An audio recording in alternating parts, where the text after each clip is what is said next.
경제를 보는 깊이 있는 시선 딥사이트 시간입니다. 오늘은 친환경 신재생 에너지를 다시 이야기하면서 투자 아이디어 찾아보겠습니다. 유진투자증권 한병화 이사님 모셨습니다. 어서 오십시오. 네, 안녕하세요. 친환경 계속해서 화두인데요. 이슈들이 몇 개 있었습니다. 인플레이션 감축법은 부담이었지만 수혜를 받는 업체들이 오히려 좀 부각이 됐었고요. 네옴시티는 말할 것도 없고 미국도 중간 선거로 인해서 조금 변동성도 있었는데 최근에 신재생 에너지와 관련된 경향 포인트 좀 잡아주십시오. 올해는 글로벌 이 재생에너지 부분에 굉장히 중요한 해입니다. 예. IRA가 이제 확정이 돼서 연방정부 예산이 4,400억 달러 그리고 민간 기업들의 갇힌 이제 투자가 일어나는 구조니까 1조 달러 이상의 자금이 그린 산업에 이제 투하가 되고요. 미국에서. 그다음에 EU는 이제 러시아로부터 이제 에너지 의존도를 탈피하기 위한 리파워 EU 플랜이 또 가동이 되고 있습니다. 그것도 역시 EU 정부와 그리고 민간 기업들이 약 1조 달러 이상을 투자하는 프로젝트입니다. 둘 다 이제 10년 이상의 자금이 투여되죠. 그러다 보니까 사상 최초의 일입니다. 유럽과 미국에서 각각 1조 달러씩을 그린 산업에다가 돈을 쏟아붓는. 그래서 아마 몇 년 지나서 뒤를 돌아보면 2022년이 굉장히 역사적인 모멘텀이 생긴 해다. 이렇게 이제 판단할 수가 있습니다. 친환경, 그린 산업에 대한 굉장히 변곡점이 되는 올해 한 해가 된다고 하는데 그 배경은 뭡니까? 지금 말씀하신 미국이나 유럽 쪽에서의 그동안에도 친환경 얘기가 있었지만 사실은 다들 청사진 수준이었다고 생각되는데 직접적으로 이렇게 법안이 만들어지고 돈을 투하할 수 있는 그런 여건이 된 건가요? 전쟁이 그런 걸 좀 당긴 건가요? 미국은 일단 이제 정책 의지이긴 한데요. 그러니까 산업으로 본 거죠. 이런 이제 재생에너지라든지 그린 산업을 과거에는 보면 그냥 탄소를 저감하고 환경 정책이고 이런 식으로 해서 간간히 이제 정책들이 나왔잖아요. 근데 이번 안은 미국 내에 완전하게 이 그린 산업의 전체의 생산 체계를 갖추겠다 하고 투자를 하는 거라서 이제 본격적인 미래 산업으로 육성하는 그런 이제 시작인 것이고요.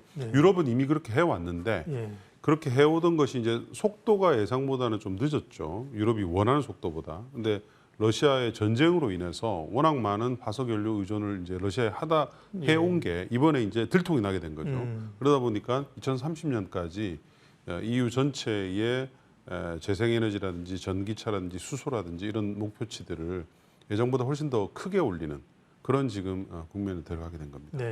중요한 포인트를 알려주셨습니다. 그러니까 그동안에는 환경, 이런 우리 자손에게 물려줄 지구, 약간 지속 가능한 지구에 대한 아젠다 성격에서 이게 산업이 된다, 그죠?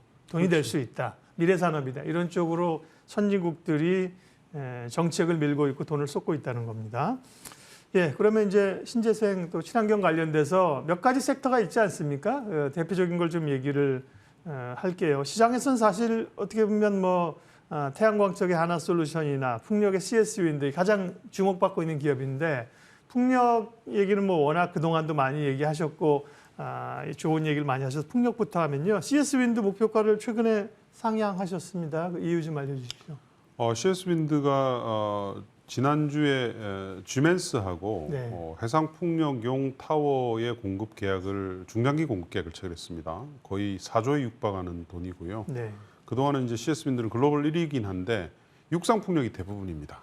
대부분 90%가 육상풍력 타워였는데요. 이번 계약으로 이 비중이 이제 확 올라가게 되면서 육상뿐만 아니라 해상풍력 타워 부분에서도 이제 글로벌 1위 회사로 성장하는 것이 확실합니다.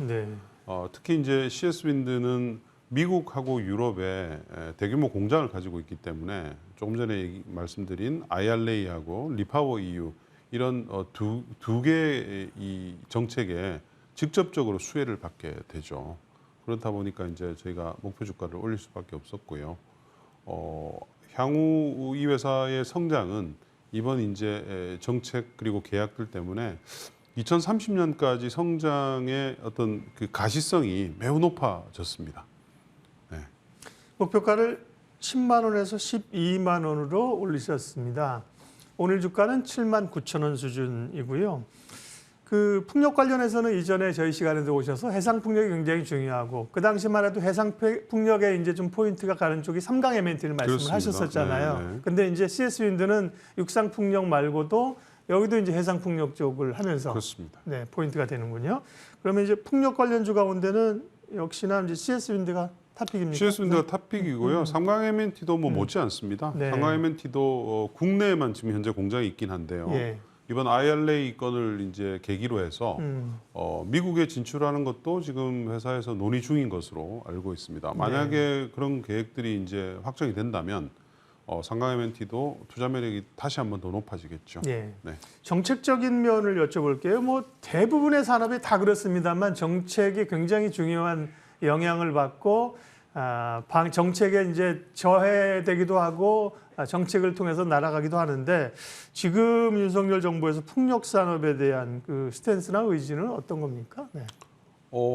재생에너지의 목표는 좀 낮췄잖아요, 정부가. 속도 조절하겠다 이렇게 얘기를 했는데 재생에너지 안에서도 보면 태양광을 속도 조절을 하고 풍력 쪽은 굉장히 육성하겠다는 의지가 아주 강한 것 같아요. 특히 이제 요즘 뭐 산업부 장관도 그렇고 또 관련된 정부 기관장들도 해상 풍력에 대해서 굉장히 강하게 얘기를 하고 있습니다. 예. 근데 뭐 당연한 것 같아요. 왜냐하면 해상 풍력이 대규모 단지를 건설할 수가 있고 우리 지금 기업들이 아리백이 굉장히 절실하잖아요. 네. 아리백을 뭐 너무 가입들을 많이 하고 있어서 오히려 문제일 정도니까요. 그 비해서 이제 국내 재생에너지 발전량이 별로 없는 상태이기 때문에 확대를 해야 되는데 태양광이 그동안은 연간 한 5기가 정도가 설치가 되면서 그 부분을 이제 메워줬거든요. 근데 정부가 이제 이 속도 조절하겠다니까 남은 방안은 해상 풍력밖에 없는 상황입니다. 네. 그래서 해상 풍력을 적극적으로 연간 한 풍력을 1.9기가까지 설치량을 하겠다고 하는 목표를 발표를 했기 때문에 예. 뭐 지금 거의 없는 상태거든요. 국내 풍력 설치량이. 그래서 당연히 이제 해상 풍력 관련 업체들이 국내 시장이 열리게 되는 것으로 그렇게 판단이 됩니다.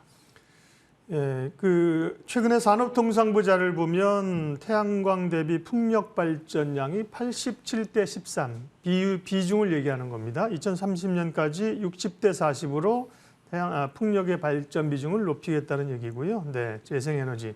저도 이제 계속 하다가 얼마 전에 곰곰이 생각하면서 신재생에너지에 대한 정립했습니다. 계속 쓰긴 하는데 뭔지 잘 모를 때가 있거든요. 풍력이라든지 태양광 이런 걸 이제 자연의 에너지를 살리는 것이 재생에너지고 신재생에너지는 신에너지 플러스 재생에너지를 합친 거더라고요. 그렇습니다. 네, 신에너지라고 하면 뒤에 얘기하겠지만 뭐 수소나 이런 것 합친 게 신재생에너지입니다. 신에너지, 재생에너지.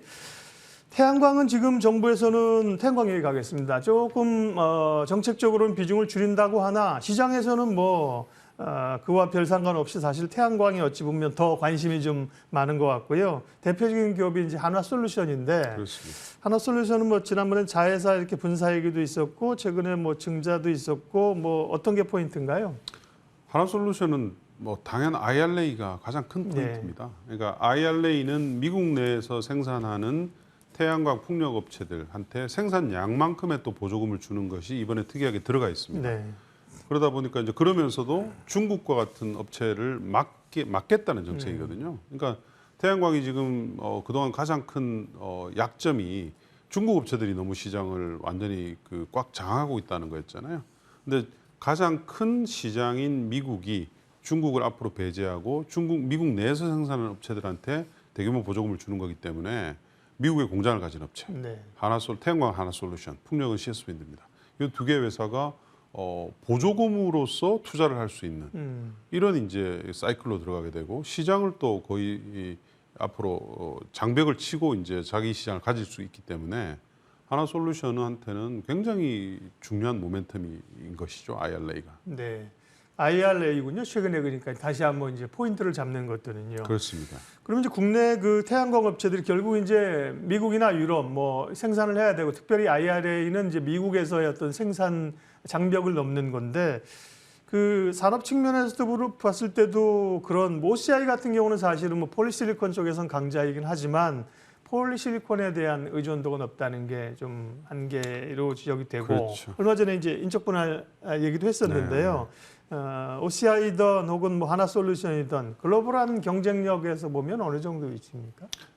하나솔루션은 이제 거의 이 중국 이외 업체 중에서 탑 랭커에 돼 있는 회사는 예. 하나솔루션과 그다음에 퍼스트솔라 네. 정도입니다. 그 정도로 이제 위상이 높죠.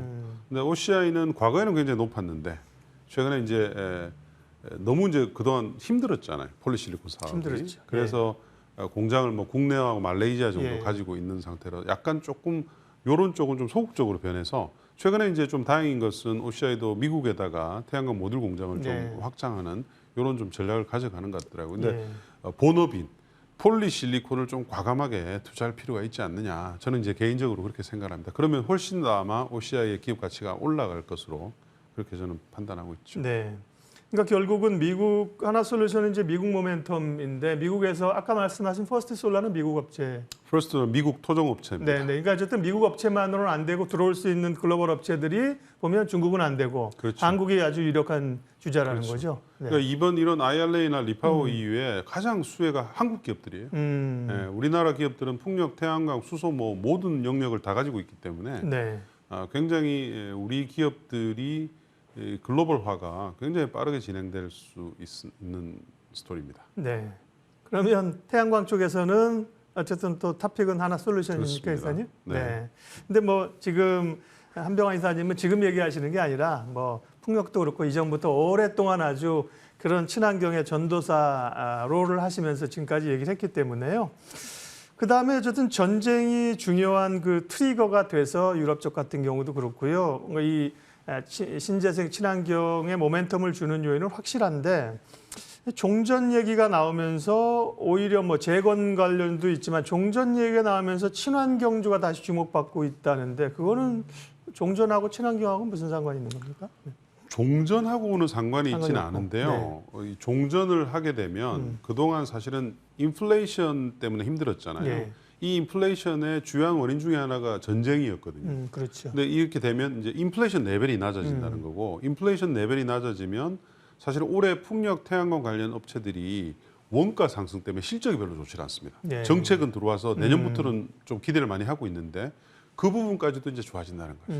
인플레이션이 낮아지게 되면 뭐 여러 가지 들어가는 철강제라든지 운송 비용이라든지 뭐 또 심지어 뭐 전력비라든지 이런 것들도 낮아지면서 예. 풍력, 태양광 업체들의 이제 실적까지도 내년에 개선이 될 수가 있기 때문에 종전이 되는 것을 사실은 풍력, 태양광 업체들이 굉장히 바라고 있죠 지금. 예.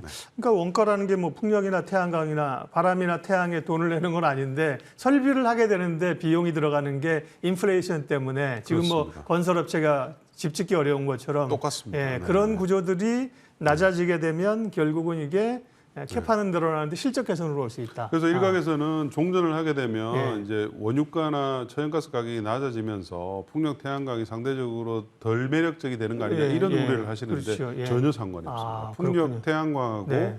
원유가하고의 상관도는 전혀 없고요. 예. 왜냐하면 정책으로 움직이는데 근데 종전을 한다더라도 EU는 러시아와의 관계를 에너지를 계속 쓰는 관계를 되돌릴 수는 없어요. 이미 여러 가지 정책들을 확정을 했기 때문에 네. 그래서 수요는 오히려 더 좋아졌는데 원가 단이 이제 개선되는 거기 때문에 그 부분을 굉장히 긍정적으로 받아들이시면 좋을 것 같습니다. 네, 신재생 에너지, 그다음에 우리가 친환경 처음 듣는 얘기 아니시죠? 우리가 여러 차례 들었는데 오늘 한병화 이사니까 약간 중급반입니다. 지금 얘기 나온 것들을 좀 곰씹어 보면서 다시 한번 포인트 잡아보고 그러는 시간입니다. 태양광하고 풍력 얘기를 했고요. 다음 주제는 이제 신에너지 쪽이 되겠습니다. 수소나 원전 쪽으로 가겠는데 수소가 작년 여름에 뭐 저희 방송하면서도 또 얘기해야 되나? 다음 출연자 오시면 수소 얘기하고 어제 얘기했는데 또 얘기하고 엄청나게 그랬다가 사실은 확 잊혀졌었잖아요. 최근에 수소 다시 모멘텀이 있는 것도 역시 정책 관련인가요? 그렇습니다. 예. 원래 수소는 사실은 지난 정부에서 예. 우리나라만 굉장히 열심히 했었잖아요. 예. 그래서 수소 관련주들이 굉장히 많이 올랐고 예. 반면에 이제 정권이 이제 또 바뀌면서 차기 정부에서 이 수소 산업을 계속 할까? 이런 이제 우려 때문에 네. 미리 이제 주가들이 많이 빠진 거거든요. 근데 이제 최근에 윤석열 정부가 1회 수소경제위원회를 열었죠. 네. 열고 난 뒤에 수소 산업을 글로벌 탑으로 육성시키겠다. 이렇게 하면서 이제 다양한 정책들을 발표를 했습니다. 그래서 이 말은 정권하고 상관없이 우리나라에서는 수소 산업이 이제 계속 지속 가능한 산업이 되는 것이 확정이 돼서 당연히 이제 업체들의 투자 심리가 좋아졌고요.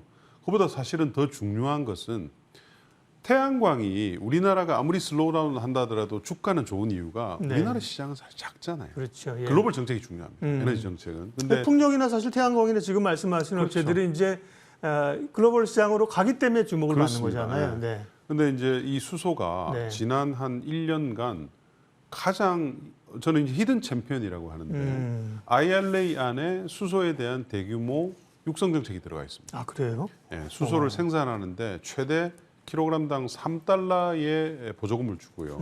그리고 내년부터는 미국 전역에 다양한 수소 산업, 뭐 자동차도 있고 발전도 있고 이런 산업들의 수소 허브가 만들어집니다. 95억 달러의 예산이 이미 배정이 되어 있고요.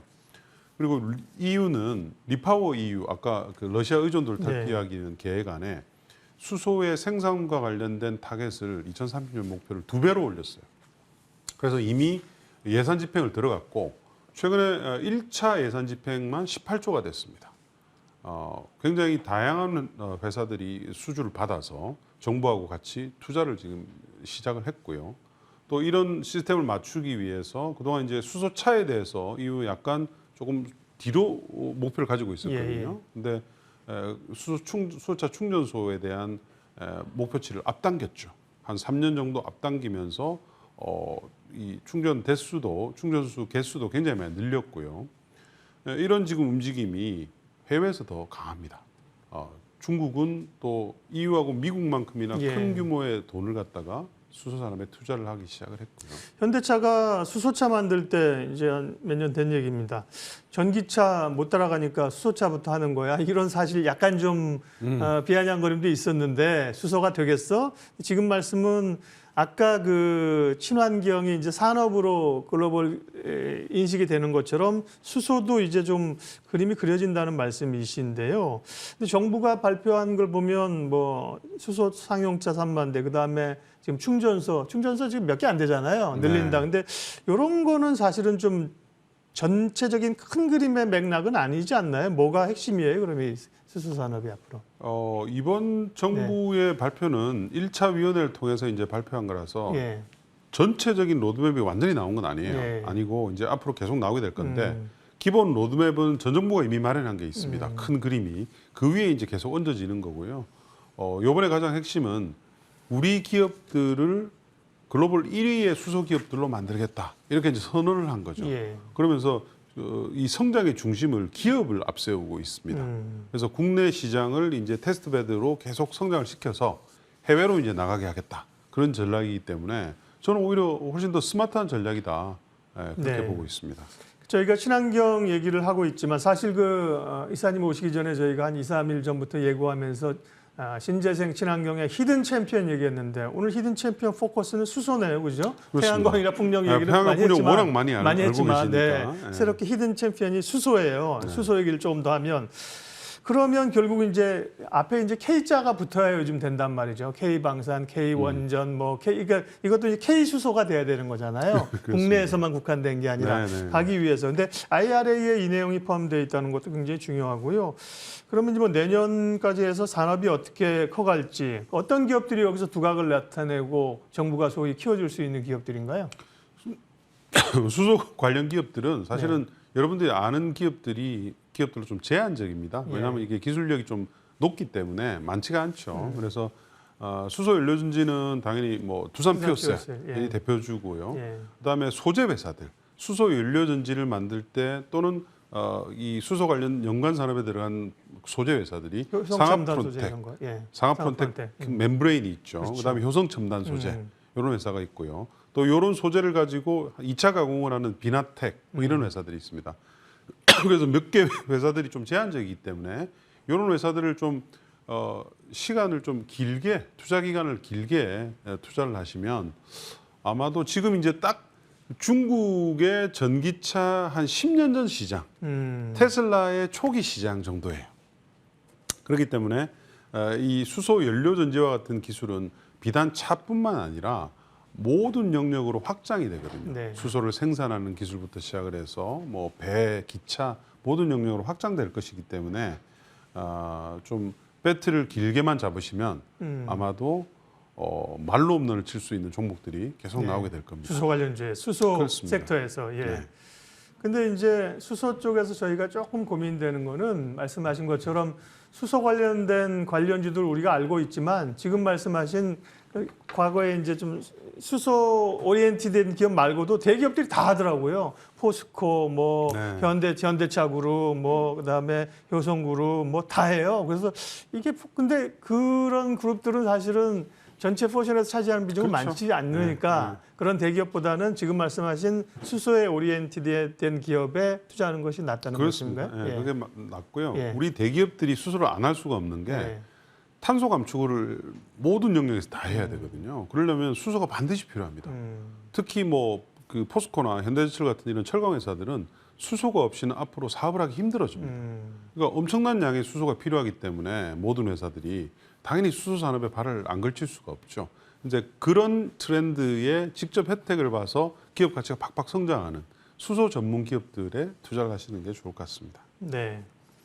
원전 얘기까지 좀 해야 될 것 같습니다. 원전은 지금 정부에서 매우 눈에 보이기에도 적극적으로 이제 밀고 있는 산업이고 이제 폴란드부터 해서 성과도 좀 나고 있습니다. 예, 원전의 미래나 포인트 좀 알려주십시오. 원전이 과거보다는 중요도가 높아졌습니다. 예. 탄소를 어쨌든 적게 배출하는 에너지원은 틀림없기 때문에요. 근데 산업적인 측면, 주식적인 측면에서 보면 이게 이제 건설하는데 너무 시간이 오래 걸리잖아요. 예, 보통 그렇죠. 계획부터 시작해서 15년, 뭐 해외에서는 그 정도 걸립니다. 네. 그러니까 수주를 받을 때 모멘텀이 생기죠. 그런 시점에 투자를 하시고 그런 시점에 피크를 치면 또 조금 매도를 하시고 이런 전략이 맞는 것 같아요.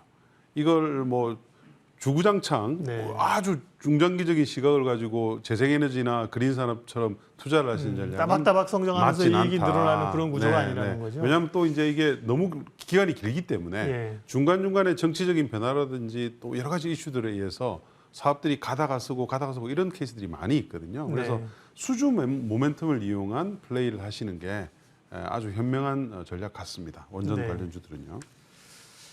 원전 얘기는 뭐 길게 얘기를 안 했습니다. 그만큼 이제 오늘 포커스는 어떻게 보면 뭐 태양광이나 풍력은 많이 알고 있고 중요하지만 수소는 좀 약간 베일이 또 가려져 있는 쪽인데 거기에 좀 중장기 포커스가 있던 말씀이시고요.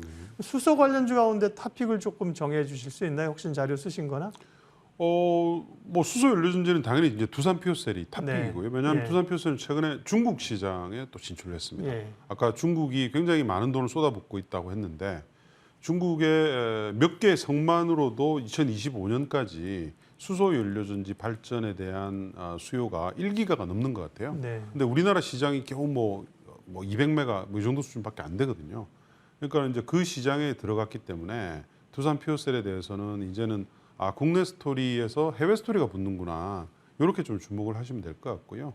소재는 당연히 상하프론테크와 효성첨단 소재가 탑픽입니다. 예. 그 상하프론테크의 멤브레인은 수소 연료전지, PEM 방식의 수소 연료전지가 앞으로 대세가 되는데요. 이 연료전지의 가장 핵심이 멤브레인이고요. 수소를 만드는 수전의 장치가 올해 대비해서 2030년도에 100배 커집니다. 100배. 근데 거기에 수전의 장치에도 역시 PEM 방식은 멤브레인이 핵심이에요. 근데 이제 상하프론테크는 이미 개발을 했고 정부한테 인증도 다 받고 뭐 모든 것을 다 했는데 현대차의 이제 이 스토리가 자동차의 스토리가 승용에서 상용차로 좀 전환이 됐잖아요. 그러면서 지금 수소 쪽 말씀하시는 거죠? 예. 그렇죠. 그러다 보니까 이제 원래 나와야 됐던 매출액이 조금 뒤로 미루어진 것이거든요. 그런데 이제 그런 것들은 사실은 약간 지역적인 이슈이기 때문에 그 핵심 소재 회사인 상하프론텍, 그다음에 효성첨단 소재의 탄소섬유, 요 두 가지도 꼭 그 가져가야 될 수소 관련 주들이다 이렇게 이제 보시면 될 것 같습니다. 예, 오늘 친환경 신재생과 관련된 최근의 경향들, 그다음에 이건 사실 미래 산업 아닙니까? 미래에 어떻게 포커스를 가지고 갈지 얘기를 쭉 점검했고요. 히든 챔피언은 수소입니다. 수소 관련된 얘기 한병화 이사님 자료를 포함해서 이후에 여기서 뭐 결론을 내고 딱 집어주고 오늘 사시면 된다 이건 아니고요. 이제 공부의 모멘텀을 드리는 겁니다. 오늘 유진투자증권 한병화 이사님 함께 했습니다. 시간 내주셔서 고맙습니다. 네, 감사합니다.